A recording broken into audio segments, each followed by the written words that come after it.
Diplomatic fight between Turkey and the Netherlands escalates. Turkey told the Netherlands on Sunday that it would retaliate in the harshest ways. President Tayyip Erdogan said on Sunday the Netherlands was acting like a "banana republic" and should face sanctions of barring Turkish ministers from speaking in Rotterdam, fueling a row over Ankara's political campaigning approach. Erdogan is looking to the large numbers of Turks living in Europe, especially in Germany and the Netherlands, to help secure a victory next month in a referendum that would give the presidency sweeping new powers. In a speech in France, Foreign Minister Mevlut Çavuşoğlu described the Netherlands as the "capital of fascism," as it joined other European countries in stopping Turkish politicians holding rallies, due to fears that tensions in Turkey might spill over into their expatriate communities. The Dutch government barred Çavuşoğlu from flying to Rotterdam on Sunday and later stopped Family Minister Fatma Betül Sayan-Kaya from entering the Turkish consulate there, before escorting her out of the country to Germany. Dutch police used dogs and water cannon on Sunday to disperse hundreds of protesters waving Turkish flags outside the consulate in Rotterdam. Some threw bottles and stones, and several demonstrators were beaten by police with batons, a retired witness said. Mounted police officers charged the crowd. The Dutch government, set to lose about half its seats in election this week according to polls, as the anti-Islam party of Geert Wilders makes strong gains, said the visits were undesirable and it will not cooperate in their campaign.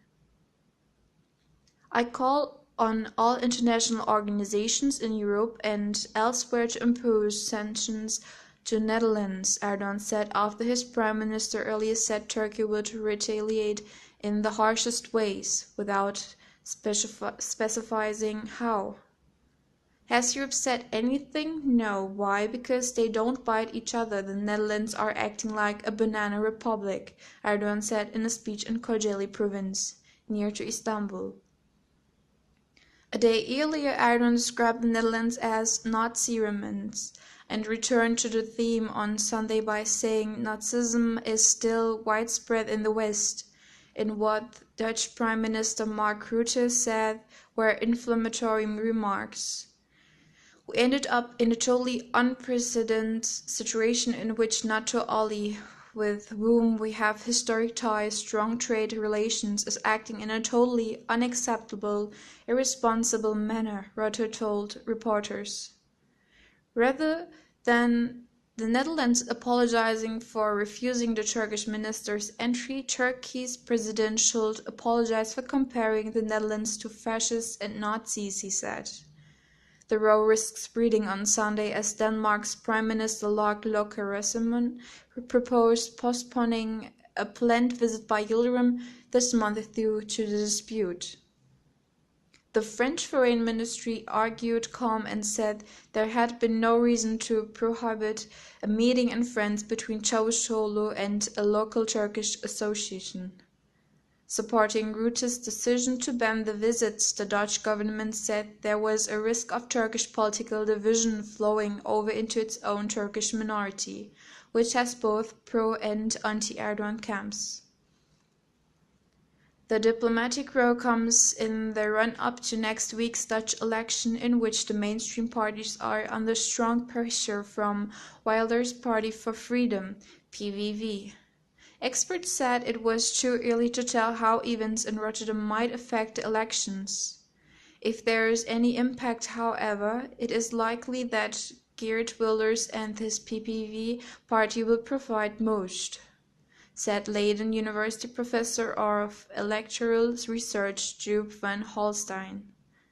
After Turkey's family minister was escorted into Germany, Wilders tweeted, "Go away and never come back."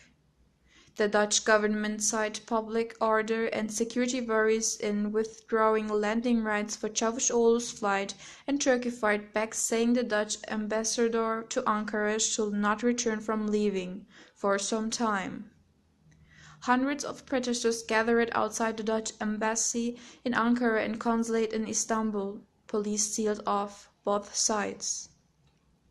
German Chancellor Angela Merkel has said she will do all she can to prevent Turkey's domestic tensions spreading onto German territory. Austria and Switzerland have also cancelled Turkish rallies due to the escalating dispute. European Parliament Vice President Alexander Graf Lambsdorff recommended a ban on Turkish ministers campaigning in the EU. The European Union should agree on a line that Turkish ministers are not allowed to campaign in the EU, he said. The Dutch are showing how it is done. The German government pussyfoots around. In that way, Turkey can try to play on country of the other, he told Die Welt newspaper.